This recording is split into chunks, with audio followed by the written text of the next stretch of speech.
សម្រាប់ឆ្នាំនេះទីក្រុងប៉ោយប៉ែត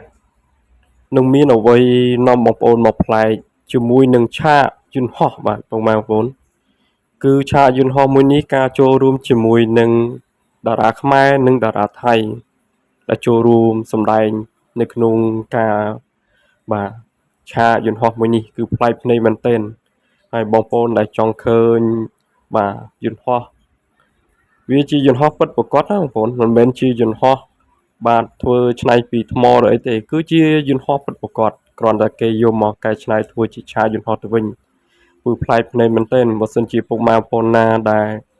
មិនធ្លាប់ឃើញយន្តហោះពិតប្រាកដអីបាទគឺអាចចូលមកទស្សនាជាមួយនឹងបាទក្រុងប៉ោយប៉ែតគឺមានហើយគឺយន្តហោះតែគ្រាន់តែវាមិនអាចហោះដូចជាយន្តហោះធម្មតាទេបងប្អូននេះគ្រាន់តែជាយន្តហោះនិយាយទៅដូចនិយាយភាសាសាមញ្ញថាយន្តហោះចូលនិវត្តន៍ Hover 747បាទ